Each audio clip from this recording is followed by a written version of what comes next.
So what is in it for Canadian accountants? Enhanced support to help members better manage their careers. And we know this. One of the things we're looking at is post-qualification or post-certification specialties.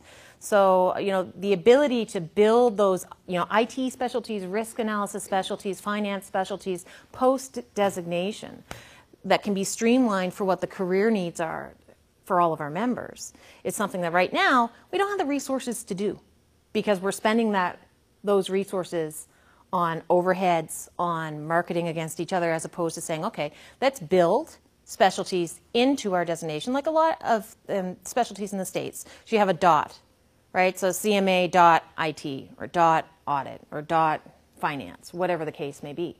But to build those to really allow for career progression for our members.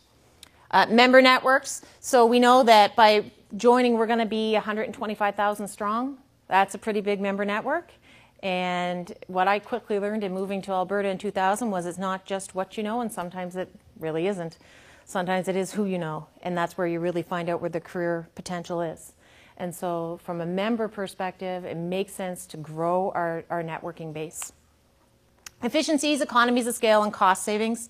And a clear route for those who aspire to be a professional accountant, including international students and foreign trained professionals. We want a clearer route for them. We want to be able to streamline them. And also with our students. I've talked to students at the university level and I said, if given the choice and you went into first year university, and as opposed to being bombarded with, are you going to go CA, CMA, CGA, you're just told, go into accounting. Would that make your life more difficult or less difficult? And they're like, oh, that'd be so much easier. It'd be so much easier. Just go into accounting and we'll figure it out. Right, in the first year. The recruiting and that sort of model, we're not really competing. We know that the CA model, the jobs are still going to be there from the audit and assurance and going in with the firms. It'd just be that's what they're choosing to do, right? And improved professional mobility is what we're looking at.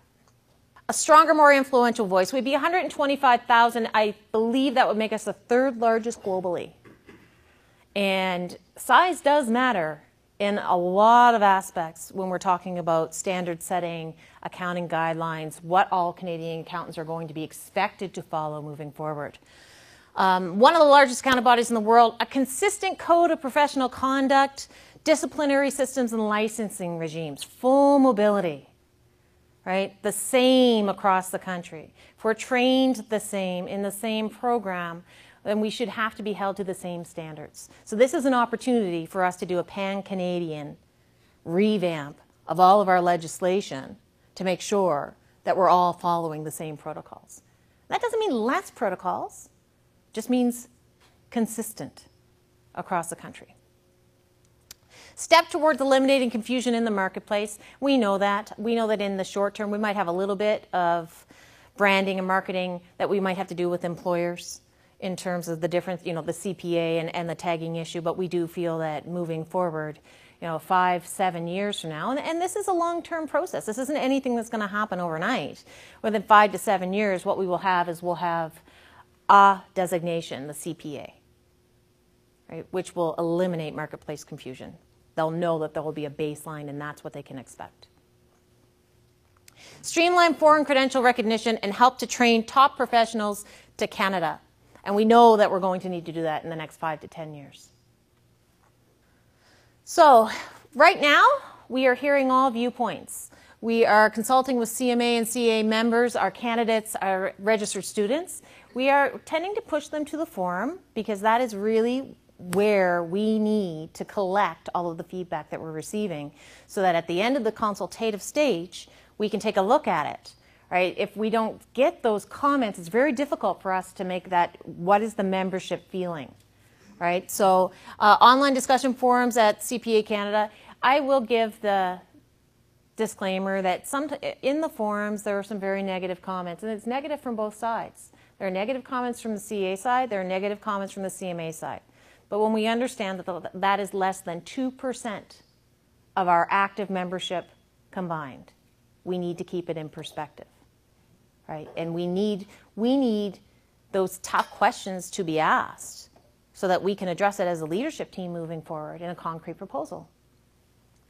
We're talking with governments and employers, academics and students and others in our profession, and we do welcome dialogue with the CGAs. One of the questions we get is, where are the CGAs? Why aren't they here? The senior leadership at CGA at this time does not feel that there is enough merit for their members to be engaged in the discussions. Now, that doesn't mean that the door is closed. We are completely open to having those discussions with the CGAs. And so when I get questions from CGAs saying, well, why aren't we at the table? I tell them to go back and ask their leaders that question. Why aren't you at the table? Right?